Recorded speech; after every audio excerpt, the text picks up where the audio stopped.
Hello everyone, I am Mariam Akhtalima here, Assistant Teacher English of Amin Sajida Future Brilliant School. My dear student, I am here to discuss with you about adverb part 1. This class is for the student of class 6, 7 and 8.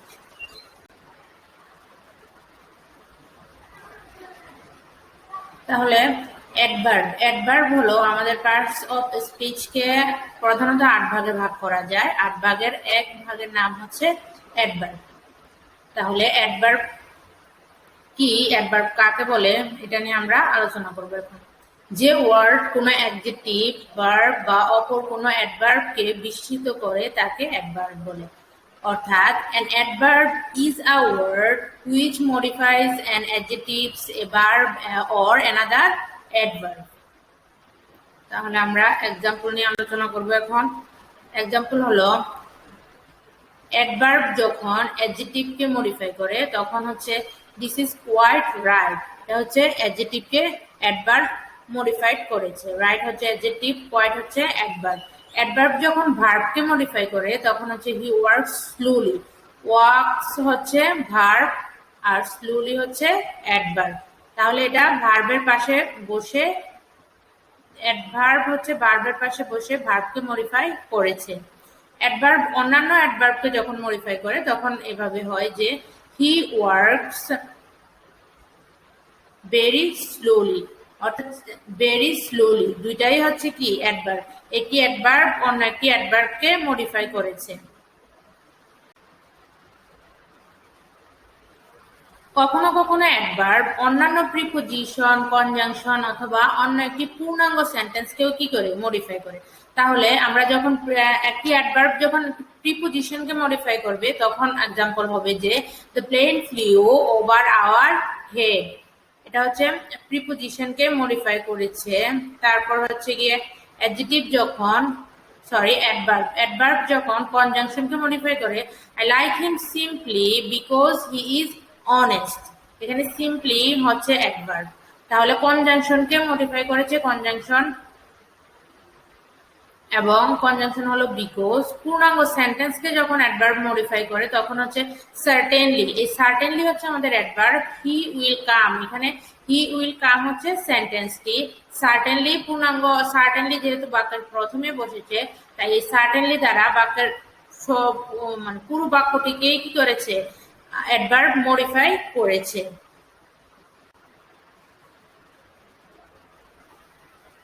সুতরাং adverb হচ্ছে এমন একটি part of speech যা adjective, verb, অন্য adverb, preposition, conjunction অথবা একটি পূর্ণাঙ্গ সেন্টেন্সকেও কি করে মডিফাই করে।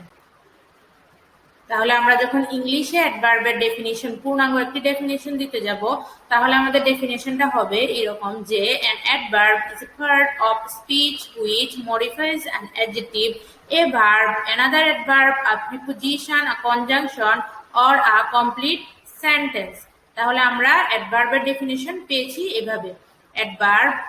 An adverb is a part of speech which modifies an adjective, a verb, another adverb, a preposition, a conjunction, or a complete sentence.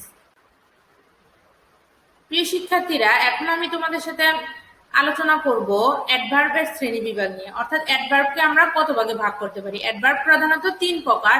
প্রথম প্রকারের ভেদের নাম হচ্ছে সিম্পল অ্যাডভার্ব, তারপর হচ্ছে interrogative adverb, relative or conjunctive adverb.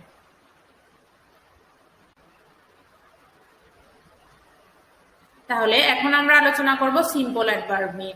যে adverb কোনো word বা সেন্টেন্সটিকে modify করে তাকে সিম্পল অ্যাডভার্ব বলে। যেমন I am extremely busy today, unfortunately he missed the train.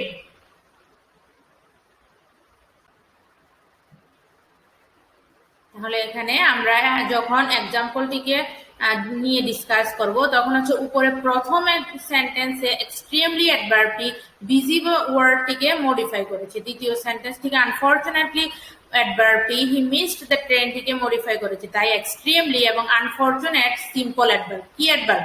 Simple adverb.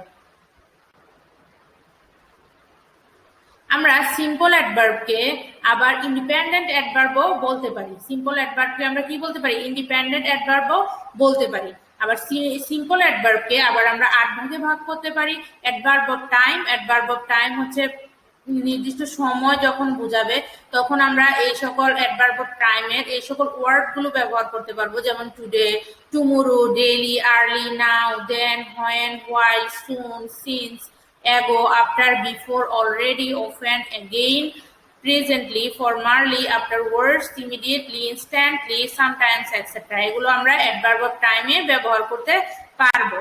এখন আমি তোমাদের সাথে বলবো অ্যাডভার্ব অফ প্লেস। কোনো স্থানের নাম যখন বোঝাবে তখন হচ্ছে মানে নাম যখন উল্লেখ করতে হবে তখন হচ্ছে আমরা অ্যাডভার্ব অফ প্লেস ব্যবহার করব। অ্যাডভার্ব অফ প্লেস গুলো হচ্ছে কিছু ওয়ার্ড দ্বারা মানে চিহ্নিত করা যায়। এগুলো হচ্ছে হিয়ার, দেয়ার, হিদার, হিদার, তারপরে এভরি হয়ার, এনি হয়ার, নাও হয়ার, for, near, nearly, away, above, below, etcetera. Adverb of manner এগুলো দ্বারা অ্যাডভার্ব অফ ম্যানারকে প্রকাশ করা হয়, যেমন silently, loud, loudly, justly, probably, gently, well, thus, how, so, wise, badly, quickly, etc.